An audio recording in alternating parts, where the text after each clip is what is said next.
प्यारे साथियों नमस्कार। तो मेरे प्यारे दोस्तों, जैसा कि हम लोग एक्सरसाइज 1.4 पढ़ रहे थे क्लास 11 मैथ्स का, ठीक है। तो हम लोगों ने क्वेश्चन नंबर 9 तक सॉल्व कर लिया था। आज हम ये प्रश्नावली खत्म कर देंगे। एक्सरसाइज 1.4 एंड हो जाएगा आज, ठीक है। तो भाई आइए फटाफट से पहले हम क्वेश्चन नंबर 10 को न सॉल्व करके पहले क्वेश्चन नंबर 11 को सॉल्व करेंगे। शानदार क्वेश्चन है, ठीक है। तो भाई पहले तो वीडियो को लाइक कर दीजिए और चैनल पर नए हैं तो चैनल को सब्सक्राइब भी जरूर कर दीजिए, ठीक है। तो आइए, बोल रहा है ग्रामर क्वेश्चन, यदि आर वास्तविक संख्याओं, ठीक है, आर जो है वास्तविक संख्याओं और क्यू परिमेय संख्याओं के समुच्चय है, यानी आर वास्तविक संख्याओं और क्यू परिमेय संख्याओं के समुच्चय है, तो भाई तो आर माइनस क्यू क्या होगा, यानी समुच्चय आर, यानी समुच्चय आर में वास्तविक संख्या रहेंगे और समुच्चय क्यू में सभी परिमेय संख्या रहेंगे, ठीक है ना। और तो बताना है आर माइनस क्यू, आर में से क्यू को घटाकर बताना है क्या आने वाला है। तो पहले तो वास्तविक संख्या क्या होती है बताइए। तो भाई वास्तविक संख्या होती है, वास्तविक संख्या क्या होती है सर? तो वास्तविक संख्या भाई परिमेय यानी रैशनल नंबर, परिमेय और अपरिमेय यानी इरैशनल नंबर, परिमेय और अपरिमेय संख्याओं से मिलकर बनी होती है कौन? भाई वास्तविक संख्या, ठीक है। तो भाई वास्तविक संख्या में कौन कौन से अवयव रहेंगे? भाई पूरी परिमेय संख्या रहेंगी और पूरे अपरिमेय संख्या रहेंगे, ठीक है। परिमेय भी रहेंगे और अपरिमेय भी रहेंगे, ठीक है। और भाई परिमेय में तो अलग रहेगा। अब मैं एक क्वेश्चन पूछ रहा हूं कि भाई बताइए, क्या सभी परिमेय संख्या वास्तविक संख्या हो सकती है? जी बिल्कुल हो सकती है, क्योंकि भाई सभी परिमेय संख्या वास्तविक संख्या के अंदर आती है और सभी अपरिमेय संख्या भी वास्तविक संख्या हो सकती है, ठीक है ना। ये बात याद रखना। आइए अब परिमेय समझ गए, जिसे हम पी अपॉन क्यू के फॉर्म में लिख सकते हैं, Q does not equals to 0, ठीक है। और पी बाय क्यू पूर्णांक से अभाज्य संख्या, ठीक है। तो देखिए आर बराबर समुच्चय आर बराबर मान लेते हैं भाई मोहल्ला, समुच्चय आर बराबर इसमें क्या रहेंगी? वास्तविक संख्या यानी परिमेय भी रहेगा, इसमें परिमेय भी रहेगा, परिमेय संख्या और क्या रहेगा भाई? अपरिमेय संख्या रहेगा।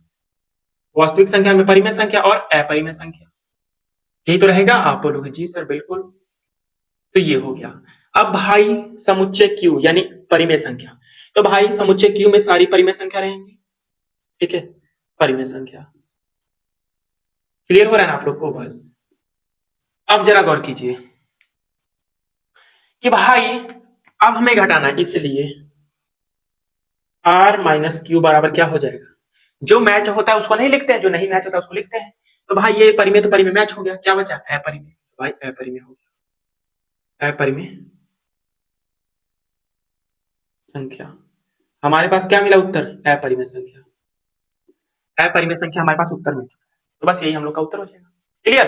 अब आइए इसका क्वेश्चन नंबर 10 सॉल्व करते हैं। बहुत इजी क्वेश्चन है यार, ठीक है ना, बहुत शानदार क्वेश्चन था। क्वेश्चन नंबर 10 है मेरे भाई, आपके पास दिया है यदि x बराबर ABCD, आपके पास दिया है यदि x बराबर समुच्चय x बराबर ABCD दिया है और भाई y बराबर दिया है, y बराबर दिया है सर, क्या दिया है? एफ बी डी जी, ये दिया है। तो भाई निम्नलिखित को ज्ञात कीजिए। पहला नंबर x माइनस वाई ज्ञात करना है, पहला तो x माइनस के y ज्ञात करना है, x माइनस के y ज्ञात करना है। तो कैसे ज्ञात करेंगे सर? जो भाई कॉमन होता है उसको नहीं लिखते हैं, जो नहीं कॉमन है उसको लिख देते हैं, ठीक है ना। देखिए अब a को पहले देखेंगे, क्योंकि x में से y को घटाना है। a क्या इसमें है? नहीं है सर, तो a लिखेंगे। अब b इसमें है तो छोड़ देंगे। क्या c इसमें है? नहीं है, तो c लिखेंगे भाई। क्या d इसमें है? जी बिल्कुल है, तो बस a c हो जाएगा आंसर, ठीक है ना। आइए इसका पार्ट 2,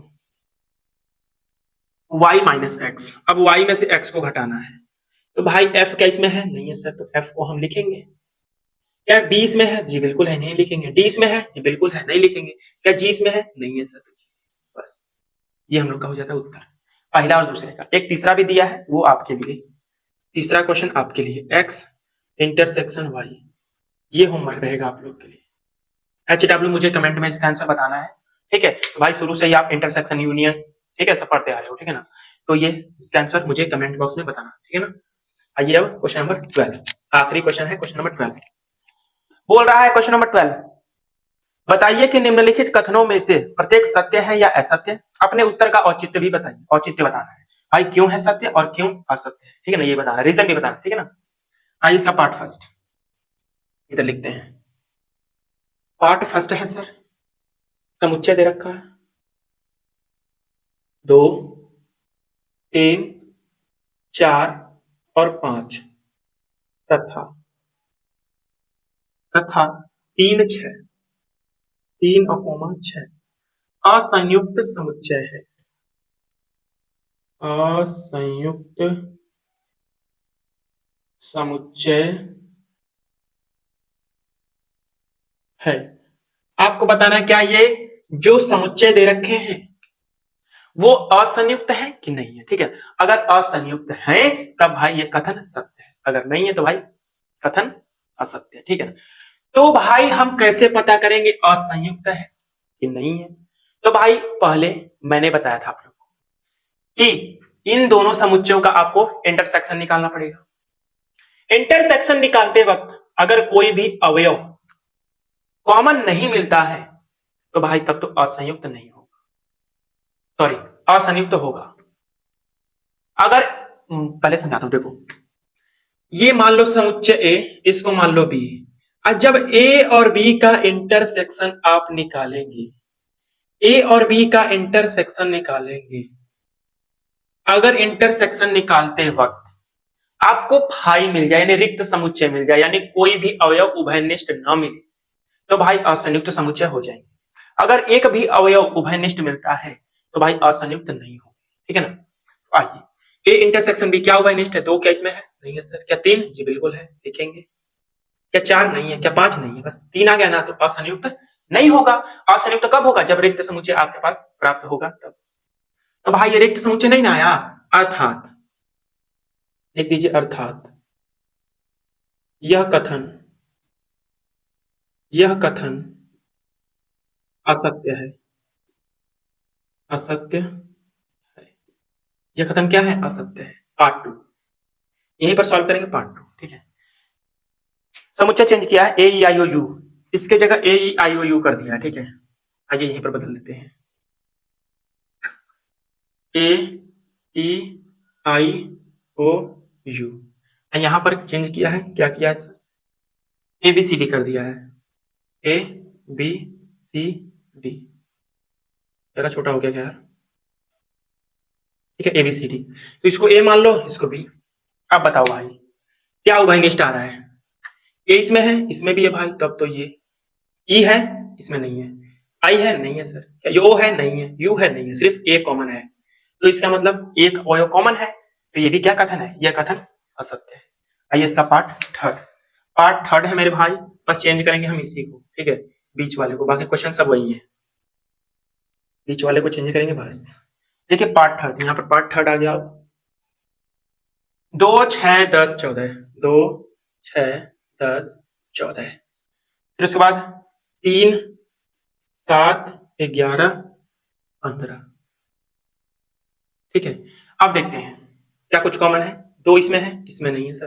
क्या 6 है, नहीं है। क्या 10 है, नहीं है। क्या 14 है, नहीं है। तो मतलब कुछ भी कॉमन नहीं है, अर्थात यह कथन क्या हुआ, सत्य हो गया।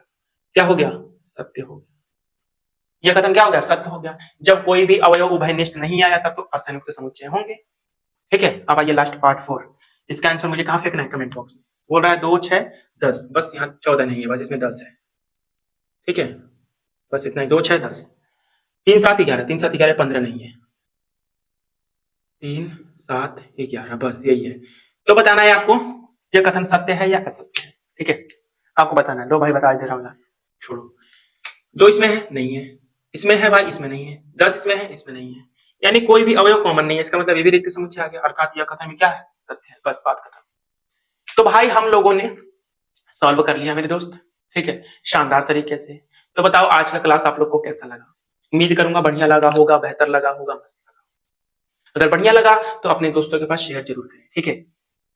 मिलता हूं फ्रेंड्स आप लोगों से नेक्स्ट वीडियो में, तब तक के लिए नमस्कार, जय हिंद, जय भारत।